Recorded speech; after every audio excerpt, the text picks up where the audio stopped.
The latest from the White House on President Trump's explosive claim that President Obama ordered wiretapping of Trump Tower.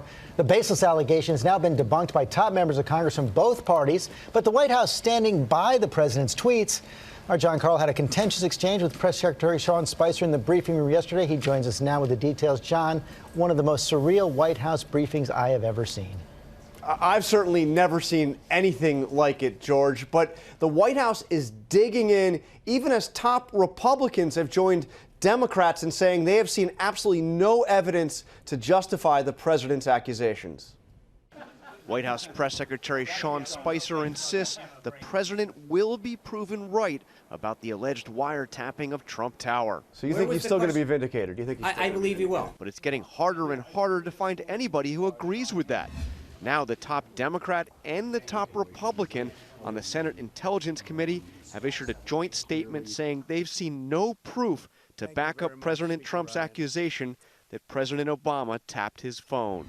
We've seen no indications, they said, that Trump Tower was the subject of surveillance by any element of the United States government, either before or after Election Day 2016. Speaker of the House Paul Ryan agrees. No such wiretap existed. We've cleared that up, that we've seen no evidence of that. But the White House says the president isn't backing down. The Senate Intelligence Committee is saying point blank they see no indications of surveillance. Where was your passion and where was your concern when they all said that there was no connection to Russia? Where was it then?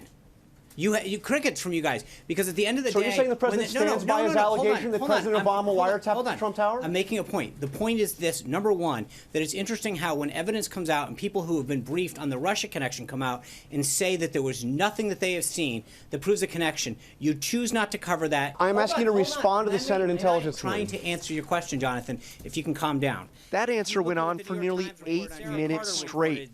Spicer reading from media reports and conservative commentary, citing unconfirmed and anonymous sources alleging surveillance of Trump Tower or of Trump associates.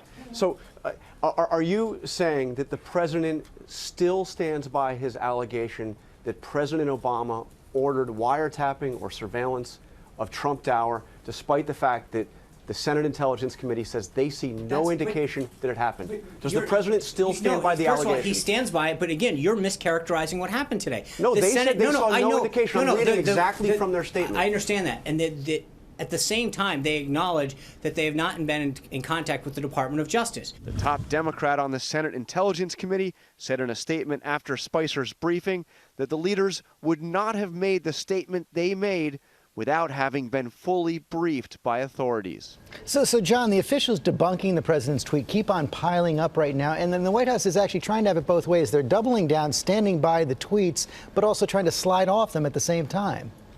That's right. The tweets say point blank that President Obama ordered wiretapping of Trump's phones at Trump Tower. Now they're saying, well, this could have been some form of surveillance short of wiretapping. Maybe the president didn't do it himself. So they are backing away from some of the specifics. By the way, an interesting side note here, George. The president will be holding a press conference today, a joint press conference with Angela Merkel, the Chancellor of Germany, who is somebody, as you remember, who actually did have her phones tapped during the Obama administration. Yeah, we learned that from WikiLeaks. John Carl, thanks very much.